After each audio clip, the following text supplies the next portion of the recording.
श्रीदत्तात्रेयाय नमः।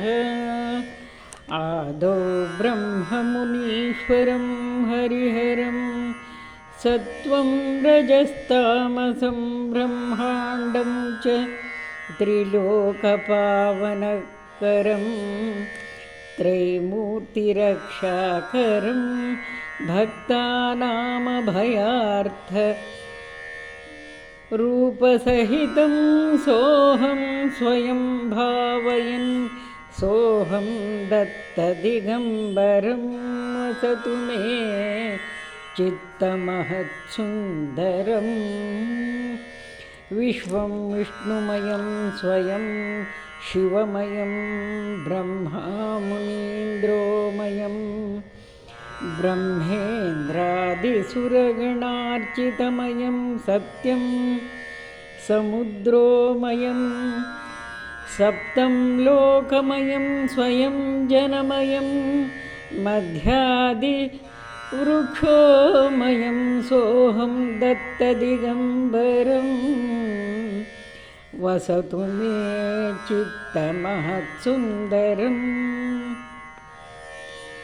आदित्यादिग्रहा स्वधा ऋषिगणं वेदोक्तमार्गे स्वयं वेदं शास्त्रपुराणपुण्यकथितं ज्योतिस्वरूपं शिवम् एवं शास्त्रस्वरूपया त्रयगुणैस्त्रैलोक्यरक्षाकरं सोऽहं दत्तदिगम्बरं वसतु मे चित्तमहत्सुन्दरम्। उत्पत्तिस्थितिनाशकारणकरं कैवल्यमोक्षप्रदं कैलासादिनिवासिनं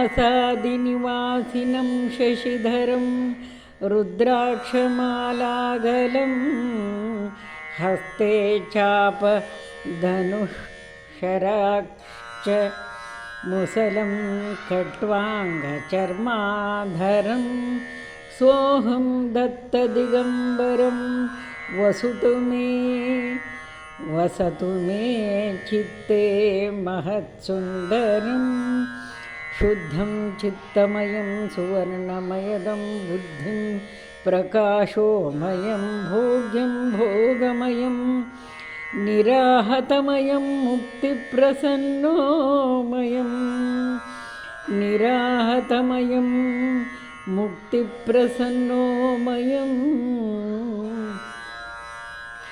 दत्तं दत्तमयं दिगम्बरमयं ब्रह्माण्डसाक्षात्कारं सोऽहं दत्तदिगम्बरं वसतु मे चित्ते महत्सुन्दरम्।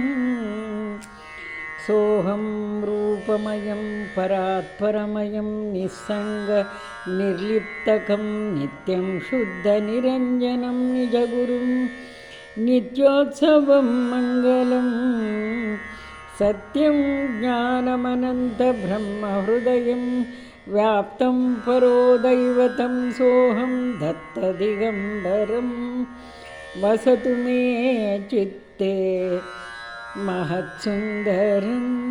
काषायं करदण्डधारपुरुषं रुद्राक्षमालागलं भस्मोद्धूलितलोचनं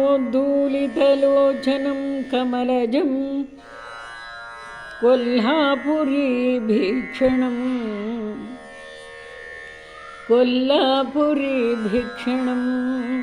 काशीस्नानजपादिकं यतिगुरुं तन्माहुरीवासितं सोऽहं दत्तदिगम्बरं वसतु मे चित्ते महत्सुन्दरं। कृष्णातीरनिवासिनं निजपदं भक्तार्थसिद्धिप्रदं मुक्तिं दत्तदिगम्बरं यतिगुरुं नास्तीति लोकाञ्जनं सत्यं सत्यमसत्यलोकमहिमा प्राप्तव्यभो भागो प्राप्तव्यभाग्योदयं सोऽहं दत्तदिगम्बरं वसतु मे चित्ते महत्सुन्दरम् इति श्रीमच्छङ्कराचार्य विरचितं श्रीदत्ताष्टकं सम्पूर्णं श्रीगुरुदत्तात्रेयार्पणमस्तु। सन्मङ्गलम्।